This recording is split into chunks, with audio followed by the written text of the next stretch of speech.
வணக்கம் நண்பர்களே. இந்த வீடியோவில் மருதமலை அருள்மிகு சுப்பிரமணிய சுவாமி திருக்கோவில் தல வரலாறை பற்றி பார்க்கலாம். சுப்பிரமணிய சுவாமி திருக்கோவில் கோயம்புத்தூர் மாவட்டத்தில் போரூர் வட்டத்தில் அமைந்துள்ளது.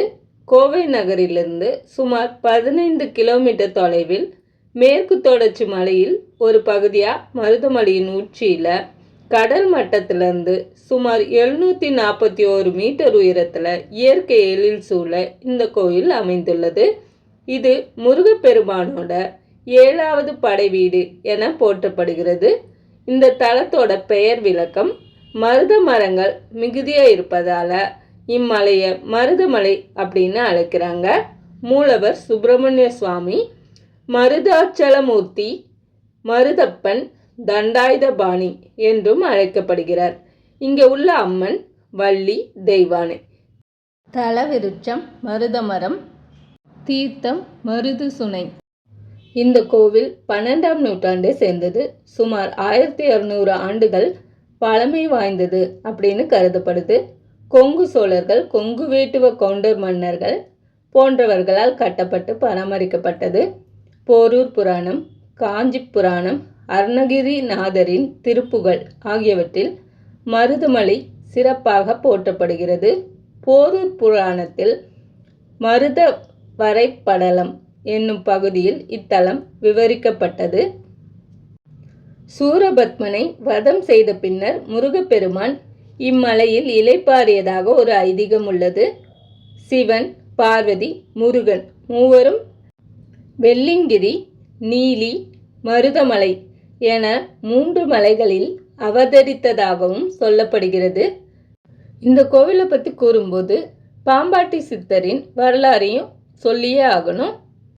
பாம்பாட்டி சித்தர் 18 சித்தர்களில் ஒருவர். பாம்புகளை பிடித்து ஆட்டி வைப்பதில் வல்லவராக இருந்தார். அதனால் இவருக்கு இந்த பேர் வந்தது. ஆரம்பத்தில் மிகவும் மூர்க்கமான இளைஞராக இருந்தார். பாண்டிய நாட்டு காடுகள் மற்றும் மருதமலை வனங்களில் சுற்றி திரிந்து கொடிய விஷ பாம்புகளை பயமின்றி பிடித்து அவற்றின் விஷத்தை எடுத்து வைத்தியர்களுக்கு விற்று வாழ்ந்து வந்தார். பாம்புகளின் பாஷையும் இவருக்கு தெரியும்னு சொல்கிறாங்க. இறந்த பாம்புகளை உயிர்ப்பித்து ஆட்டி வைப்பதில் திறன் பெற்றிருந்தார். இதனாலேயே பாம்பாட்டி என்ற பெயர் இவருக்கு வந்தது. மருதமலையில் ஒரு நாள் நவரத்ன பாம்பு ஒன்றை தேடி அலைந்த போது சட்டை முனி சித்தர், 18 சித்தரில் இவரும் ஒருவர், அவருக்கு காட்சி தந்தார். சட்டமுனி சித்தர் சிரித்தபடியே கூறினார், வெளியே பாம்பை தேடிக்கிறாயே, உனக்குள்ளே இருக்க பாம்பை தேடு, அதை வெளிப்படைய செய்தால் உண்மையான ஞானம் கிடைக்கும். இந்த உபதேசம் பாம்பாட்டியின் வாழ்க்கையை மாற்றியது. பாம்புகளை வெளியே தேடுவதை விட்டு உள்ளே உள்ள குண்டலினி பாம்பை உணர்ந்து தவம் செய்ய தொடங்கினார்.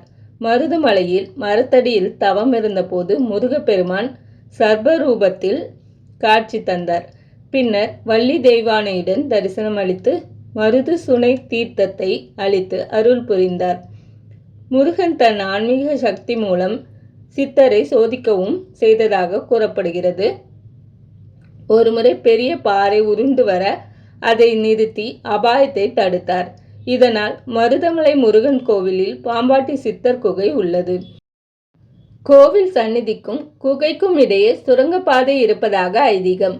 மருதமலையில் இன்றும் பாம்பாட்டி சித்தர் குகை உள்ளது. பக்தர்கள் இங்கு வந்து தவம் செய்து குண்டலினி சக்தியை உணர முயன்றனர். ஆதி மூலஸ்தானத்தில் சுப்பிரமணியர், வள்ளி தெய்வானை மூவரும் சுயம்பு வடிவில் அமைந்துள்ளனர். மலையடிவாரத்தில் தான் தோன்றி விநாயகர் கோவிலும் உள்ளது. பக்தர்கள் மலையேறி ஆதி மூலஸ்தானம் பஞ்சமுக விநாயகர், பின்னர் தண்டாயுதபாணி சந்நிதி வரை வழிபடுகின்றனர்.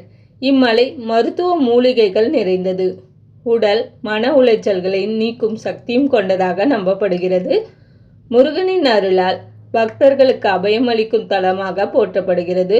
கோவில் அமைப்பு 7 நிலை ராஜகோபுரம், அழகிய படிக்கட்டுகள், இயற்கை எழில் மிகுந்த சூழல், மலை ஏறுவதற்கு படிக்கட்டுகள் உள்ளன. வாகன வசதியும் செய்து தரப்பட்டுள்ளது. நீங்களும் ஒருமுறை மருதமலை கோவிலில் சென்று வழிபடுங்கள்.